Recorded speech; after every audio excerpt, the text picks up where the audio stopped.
വയനാട് ഉരുൾപൊട്ടൽ ദുരന്ത ബാധിതർക്കായി മുഖ്യമന്ത്രിയുടെ ദുരിതാശ്വാസ നിധിയിലേക്ക് 25,000 രൂപ സംഭാവന നൽകി പത്തനംതിട്ട പ്രമാടം സർക്കാർ LP സ്കൂളിലെ വിദ്യാർത്ഥികൾ. കളക്ടറേറ്റിലേക്ക് ഒരുമിച്ചെത്തി കുട്ടികൾ കളക്ടർ പ്രേംകൃഷ്ണന് തുക കൈമാറി. പത്തനംതിട്ട പ്രമാടം സർക്കാർ LP സ്കൂളിലെ 25ഓളം വിദ്യാർത്ഥികളാണ് അധ്യാപകരോടും PTA ഭാരവാഹികളോടും ഒപ്പം കളക്ടറെ കാണാനെത്തിയത്. മുഖ്യമന്ത്രിയുടെ ദുരിതാശ്വാസ നിധിയിലേക്ക് സംഭാവന ചെയ്യാൻ വന്ന കുരുന്നുകളെ കളക്ടർ പ്രേംകൃഷ്ണൻ സ്വീകരിച്ചു. കുട്ടികളോട് കളക്ടർ കുശലാന്വേഷണം നടത്തി.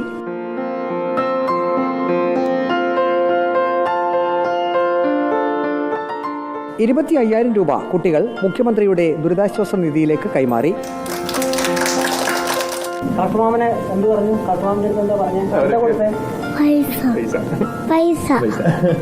പൈസ കൊടുത്തേ. ഈ വയനാട്ടിലെ കാര്യങ്ങളൊക്കെ നിങ്ങൾ അറിയുന്നുണ്ടോ? കാണുമ്പോൾ മനസ്സിൽ എന്താ തോന്നുന്നു?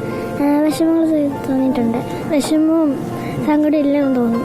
വളർന്നു വരുന്ന പ്രായത്തിൽ തന്നെ കുട്ടികൾക്ക് സഹജീവികളോട് കരുണ തോന്നുന്നത് നല്ലതെന്ന് കളക്ടർ പ്രേംകൃഷ്ണൻ പറഞ്ഞു. സഹജീവികളോട് ഭയങ്കരമായിട്ടൊരു ഹെൽപ്പ് ചെയ്യണമെന്നൊരു മെന്റാലിറ്റി കുട്ടികളിൽ വളരെയധികം, അത് പ്രത്യേകിച്ചും കൊച്ചു കുട്ടികളിൽ വന്ന് വളരെ അതിശയകരമായ ഒരു കാര്യമാണ്. ഈ ചെറുപ്രായത്തിലും ഈ പല കുട്ടികളും ഇത് കണ്ടുപഠിക്കുന്നു എന്ന് പറയുന്നത് വളരെ വലിയൊരു, എനിക്കൊന്ന് കേരളത്തിന് തന്നെ അഭിമാനകരമായുള്ളൊരു ഒരു ഒരു ഒരു സന്ദർഭമാണ് നമ്മുടെ ഇടയിൽ കൂടെ കടന്നു പോകുന്നത്. തീർച്ചയായിട്ടും ദുരന്തം വളരെയധികം സങ്കടമുള്ള കാര്യമാണെങ്കിലും ഇവർ വളർന്നു വരുമ്പോഴത്തേക്കും തീർച്ചയായിട്ടും നമുക്ക് ചുറ്റുവട്ടത്തുള്ള ആളുകളോട് ആ ഒരു എന്താ പറയുക കമ്പാഷനോട് കൂടിയൊക്കെ തന്നെ ആയിരിക്കും വളർന്നു വരുന്നത് തലമുറയാണെന്നുള്ള കാര്യം നമുക്ക് എല്ലാവർക്കും അഭിമാനിക്കാമെന്ന് പറഞ്ഞ കാര്യത്തിൽ. വയനാട് ദുരന്തത്തിൽ ജീവൻ തിരിച്ചു കിട്ടിയ വിദ്യാർത്ഥികൾക്ക് പുസ്തകങ്ങളും കളിപ്പാട്ടങ്ങളും വാങ്ങിച്ച് നൽകണമെന്ന് പറഞ്ഞാണ് കുട്ടികൾ പണം കൈമാറിയതെന്ന് സ്കൂൾ ഹെഡ് മിസ്ട്രസ് ശശികല പറഞ്ഞു. ഒരു വീടൊന്നും വെച്ചു കൊടുക്കാനുള്ള സാമ്പത്തികം ഞങ്ങളുടെ കയ്യിലില്ല. പക്ഷേ ഞങ്ങളെപ്പോലെ പുസ്തകങ്ങൾ നഷ്ടപ്പെട്ടവരെ, എല്ലാം നഷ്ടപ്പെട്ട സ്കൂൾ നഷ്ടപ്പെട്ടവരൊക്കെ ഉണ്ട്. അവർക്കൊക്കെ കൊച്ചൊരു കൈത്താങ്ങ് ഞങ്ങളെ കൊണ്ട് പറ്റുമെങ്കിൽ അതായിക്കോട്ടെ എന്നും പറഞ്ഞാണ് അവർ ഈ സമ്പാദ്യം ഞങ്ങളെ ഏൽപ്പിച്ചത്.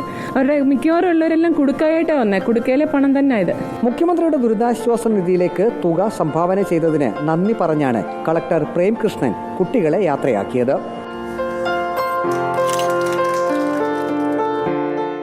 റിപ്പോർട്ടർ, പത്തനംതിട്ട.